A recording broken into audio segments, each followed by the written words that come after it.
Well, okay, I can see we're live. Good afternoon, everyone. I've been told to start out very slowly to make sure that all participants who've signed up for this afternoon will be able to join us. So I'll take a couple of minutes before I'll actually get into all your questions. Well, first of all, let me just say this is my first Google Hangout session ever. It's kind of odd to be talking at a black screen. I can't see any of you, obviously. I hope you can see me, hear me loud and clear. If you can't, then please get in touch with our support team. Okay, well, thank you so much for your very, very active participation throughout this first week. We've been hugely impressed, not only with the degree of activism you've shown, but also with the quality of your comments. So many of you have tried to be really constructive on these issues, and that, I think, has really made a huge benefit to the entire debate. It's easy to criticize all of this, and I think you've done a great job in being constructive in this vibrant debate. Okay, I think one lesson before we really get into the legal issues here. I mean, many of you have criticized and asked the ability about international law to regulate international relations. Many of you have been quite critical, and rightly so. You've exposed some of the flaws of international law. They're quite obvious. There is a lack of enforcement measures. The decentralized nature of international law makes it very difficult to enforce these rules. Some of the rules are just erratic and not really coherent. Some are quite old, and we'll get to this, whether international law may be outdated in a way in view of new technologies. But I think one positive lesson has already emerged from this week. And I think the lesson is that international law provides a framework and a language for people from all over the world with very diverse backgrounds to discuss highly controversial and emotive issues such as drone strikes. And I think if nothing else, although I personally think there is more to international law, but if nothing else, then this very function to provide a framework for everyone to discuss very difficult issues such as drones, then that's already a very positive thing. Sorry, I'm looking at this computer screen here, the second one as well. I'm getting questions, so they tell me this is all working and looking good. Okay, so I think from here on we can really get started.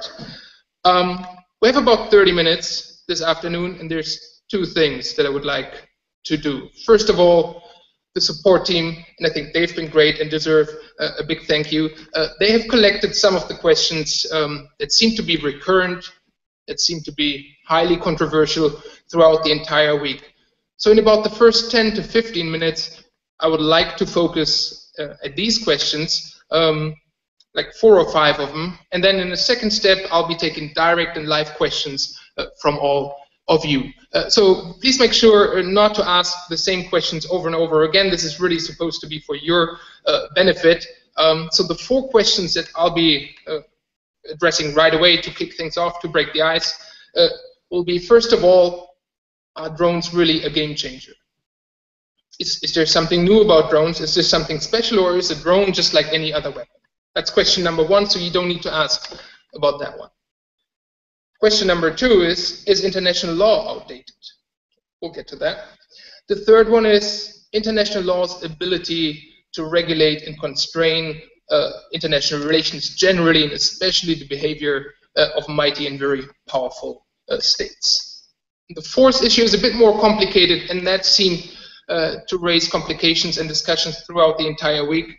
The interrelation and interaction of international human rights law on the one hand and international humanitarian law on the other hand. Okay, so before I do this, I should tell you some of the results, the overarching results of the poll that we've been doing this week. 49% of you thought that drone strikes in Afghanistan are legal. And actually, I agree with this. I do think, I mean, it's a very general question, but generally speaking, drone strikes in Afghanistan are not all that problematic. But then with regard to Pakistan, we had a much closer call in the poll. 40% of you thought that drone strikes in Pakistan should be stopped. 32%, however, thought they should be continued, and 26% were unsure about drone strikes in Pakistan. Now these figures are in a way very close, and they do reflect the legal debate as well, because when it comes to drone strikes in Pakistan, the legal situation is much more difficult than it is with regard to drone strikes in Afghanistan. Okay, so we'll get back to these issues. Feel free to ask whatever question comes to mind in regard to the poll results. But now let me get to the first question, and I'm just not reading the news here, I'm just looking at the questions that we've written down for me to address. So first of all, the question is this: are drones really a game changer in terms of international law, or are they no different from other weapons, other modern weapons capable of being targeted against specific individuals? Now, actually, I think the drone itself is not really a weapon, first of all. I think it's better defined, qualified as a weapons platform. It's a weapon carrier. And I think you're right, it is not really different from a fighter, a jet. The issue with drones is really how you use them, and I don't think that the drone in and of itself inherently violates international law. Now, there are some weapons that do inherently, because of their inherent characteristics, violate international law, and these weapons are prohibited. Take, for example, landmines. A landmine is constructed inherently in a way that it cannot distinguish between civilians and combatants or fighters. And that is an inherent feature of the landmine.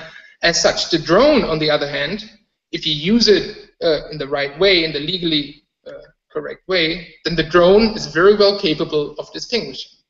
Now, there may be issues. The one who's using the drone may not be distinguishing in the way that the law prescribes, but there's nothing inherent in the technology that would prevent a drone from making distinctions in accordance with the law. Point number one. I think the issue, of course, with drones is it's not just like any other weapon. The drone, in a way, has become a symbol for a legal debate and changes in the law that many people feel critical and uncomfortable. So what is it that makes the law still, even though it doesn't have any inherent technical features that render it unlawful, what is it that makes drones so special in a way? Now, I think it is that drones have a strategic appeal. They can be used without risk to your own forces. They can easily be deployed just about anywhere in the world.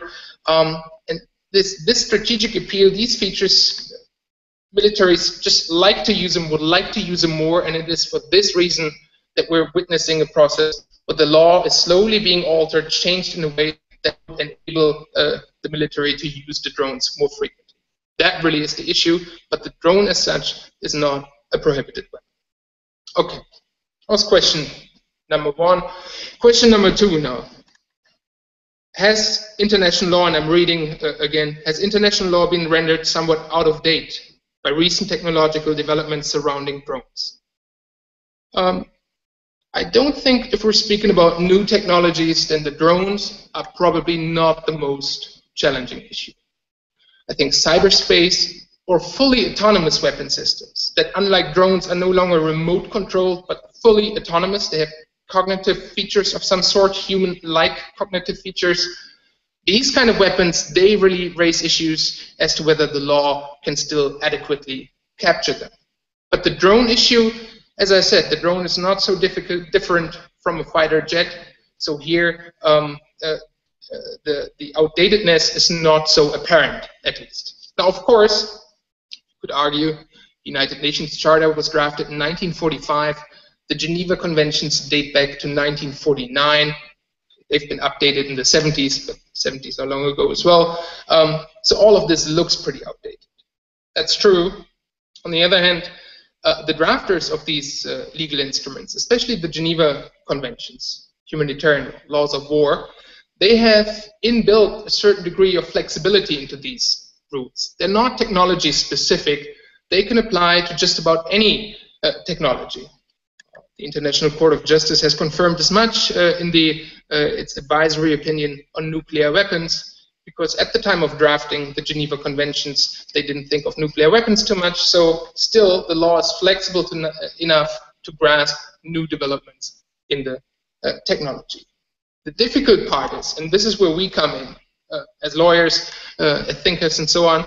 The difficult part is to identify those features of new technologies where the law can perhaps not really keep pace, where new technologies raise humanitarian problems that are not adequately captured in the existing legal framework. Now, the drone in and of itself, as I said, does not violate international law as it currently stands. However, the way it is used and the way especially the US is trying to shape international law may not be in accordance with what we would like to see where international law should go. Okay. Question number 3. Another issue which animated a lot of people, this is what the support team is writing to me, was the ability of international law to shape the actions of powerful states who use drones such as the US. So does it all come down to realpolitik at the end of the day? Is international law just window dressing? That's the question. Now let's not be naive. International relations are inherently power-driven, and of course states in their external relations act out of their own interest. So that's a given. That should be our starting point. But let's not be cynical either. International law, of course, does have some impact. And there's one issue that you should be aware of. We should be careful with generalizations when we're discussing drones and use of force issues, and then concluding that international law in its generality perhaps is not up to the task of regulating state behavior. You should think of international law in a way as a pyramid, and I happen to have something that looks like a pyramid right here. Now, at the bottom, if this is the corpus of international law, then at the bottom there's thousands of rules, thousands of international treaties. They regulate international relations, and they all work pretty well. They're not all that exciting. It's about trade, it's about friendship, cultural exchange, traffic, and so on. They don't make headlines every other week. But there is this whole corpus of international law which states abide by, including powerful states, on a pretty regular level, I would say. However, if we come to the top right here, if we come to security issues, we're coming to the extreme end of what it is that international law can actually regulate. And just keep that in mind. When we're coming to this extreme end of the pyramid, then we're discussing issues of a nation's survival, a state's obligation to protect its population, its own citizens.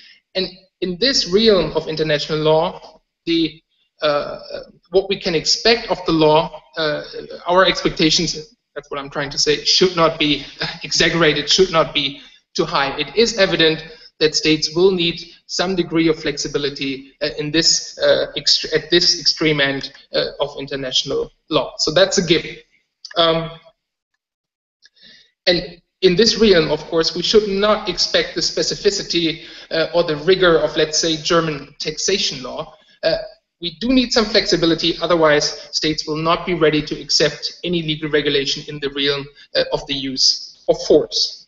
Now the problem is, and this is the question we're after here with this MOOC and in our discussion, have in the past 10 years, and especially the drone debate, have we overdone it in a way? Have we exaggerated the flexibility? Are we trying to create too much flexibility, such flexibility that at the end of the day the rules become rather worthless? And that really would be a problem. And I think with the drone debate, there is a danger that we could go down that road. The problem really here is that the United States are trying, and you can see that when you follow, for example, Eric Holder's speech, President Obama's speech, they're trying very much to confine this to Al-Qaeda. So creating rules to go after Al-Qaeda on a more globalized level, but they're really trying to make this an Al-Qaeda specific case.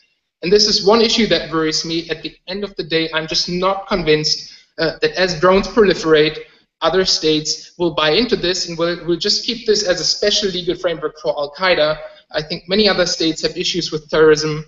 They have different ideas of who a terrorist is, and this is where the problem could start and where we could really be undermining international law. The problem with all of this, of course, then is that it will be increasingly difficult to confine great powers' actions, especially in the area of the use of force. Just think of Crimea. I mean, even big powers like the US and Russia, they never say, hey, we can just do what we want. They're trying to frame whatever they do in an international legal debate. And so the US is trying to justify drone strikes with international law, as was Putin with Crimea. That was also a very legal discussion. Now, it doesn't mean it has to convince you or we have to buy into this. All I'm saying is that even great powers, and even when it comes to the use of force, they're at least trying to shape their actions within an international legal discourse. Okay, so one more question, and then I'm really turning over to all of you.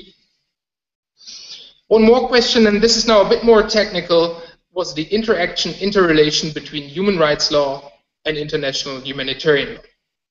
That seemed to create a lot of questions. So just briefly, let me try to explain that again, and then please follow up with questions on this particular issue, because this is really difficult, this is complex, so don't be shy, keep asking questions on this issue.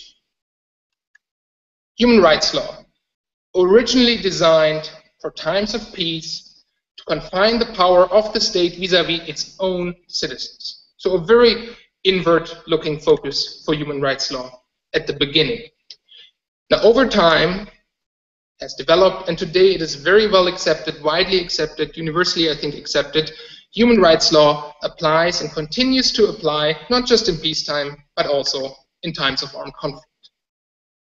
Okay, so that creates a difficulty because we have a specific legal regime for times of armed conflict. And these are the laws of armed conflict, sometimes called the laws of war or international humanitarian law. Once you have an armed conflict, this is the legal regime that kicks in. Now, it doesn't set aside international human rights law. They both apply simultaneously during times of armed conflict. And the difficult and in some regards unresolved question really is, how do these two legal regimes interact? Now, I'm leaving aside the really difficult issues for a moment. When it comes to the use of force, and if there is an armed conflict, then the laws of armed conflict provide the more specific rules regarding the use of force, the conditions under which you can use force, against whom you can use force. The laws of armed conflict is the more specific legal regime. And in this specific regard, and only here, it does not really set aside, but it is just more specific, but this is the first port of call we would look at, and not human rights law. Now, why is this so important for the drone debate? It is so important for the drone debate because the more you argue the laws of armed conflict apply, the easier it will be to carry out a drone strike. And the global war on terror rhetoric goes directly into this direction. The argument that there is a global war on terror would render applicable the laws of armed conflict on a global level and would allow the use of force on much lower protective standards than you could use force under human rights law. Okay, now I can see that time is running. I'll leave it here for a moment. I'll now turn over to your questions. I have an email here, and let me just see what we have. So, Jeff, Deborah, and James. Do the international laws relating to war apply when war has not been declared? Excellent question. War does not need to be declared anymore today. The purpose of the Geneva Conventions of the Laws of Armed Conflict, also called humanitarian law, the purpose is to uphold some very rudimentary protections even in times of armed conflict. So 99% of international law are designed to prevent armed conflict. If, however, armed conflict want to have a minimum humanitarian legal framework in place, even though it is a war, it is armed conflict. And we want these minimum humanitarian standards to be in place and to protect, especially civilians, no matter what. And it is for this reason that their application does not depend on any declaration, because then it would be in a state's hands. State declares a war, doesn't declare a war, but still uses force. That would be problematic. We want the Geneva Conventions to apply no matter what, and therefore they're no longer bound. Used to be different in ancient times, but today it's clear we do not need a declaration of war to render humanitarian law applicable. Okay, Jeff from the UK, another question. Are states bound by treaties that they have not signed or ratified? Good question, easy answer, no, they are not. If you haven't ratified a treaty, then you're not bound by that treaty. So when we're talking about drones, one very important treaty is the additional protocol number 1, to the Geneva Conventions. This is one of the protocols that in the 1970s, updated the Geneva Conventions. The United States has not ratified this protocol. Like some other states, it's up to states to do so or not to do so, so they are not bound by this treaty as such. Now, this being said, there is another source of international obligations. There's not only treaties, there's also customary international law. So it may well be that what you find in a treaty over time also becomes binding by virtue of customary international law. And if this happens, then at the end of the day, you might find yourself bound to rules that you would find in that treaty, but not because of the treaty as such, but because this has developed into customary international law. Okay. Secondarily, more questions. Joseph, should the United Nations have the power to remove sovereignty in regions where it is clear that the state no longer has control of the region? I need to read that question one more time. Should the UN have the power to remove sovereignty in regions where it is clear that the state no longer has control? Okay, very good question. Well, you're asking as if that is not already the case. In a way, the United Nations cannot really remove sovereignty, but they can open the door to a state and let other states and multinational forces in. And the way they can do this is by virtue of Chapter 7 resolutions. That means Chapter 7, when I say Chapter 7, I mean Chapter 7 of the UN Charter. And Chapter 7 says that if there is a threat to international peace, and that needs to be decided by the Security Council, then the Security Council can authorize enforcement measures, including even military force, to go into that situation and to remedy that situation. So if, as you write, we have a failed state, and the failed state is no longer able to take control of its affairs, there may be flagrant human rights violations and so on, this could be a scenario that the Security Council qualifies as a threat to peace under Article 39 of the UN Charter, and then it could authorize military means to resolve that issue. Nick, question from Nick. If an invasion in a territory is in conformity with international law, would it be okay to use drones in this territory? I think the term invasion is difficult. I don't think any invasion would ever be in conformity with international law unless you mean an invasion in self-defense. Well, but I think your question is going in the right direction still. I think what you're saying is if under jus ad bellum, if there is a justification to use force, be it is a case of self-defense, be it we have a Chapter 7 Security Council resolution, in such a situation, if there is a legal basis to use force in the first place, could you then use drones? And the answer is yes. If you can use force, if you're allowed to use force, let's say on the basis of Article 51, then you could potentially use a fighter jet, but you could just as well use a drone. The important issue is that not what you use, unless it's really a prohibited weapon, but the drone is as such not a prohibited weapon. The important question then really is how you use it. Are you using it in conformity with international law, and especially international humanitarian law and the laws of armed conflict? That is really the crucial issue.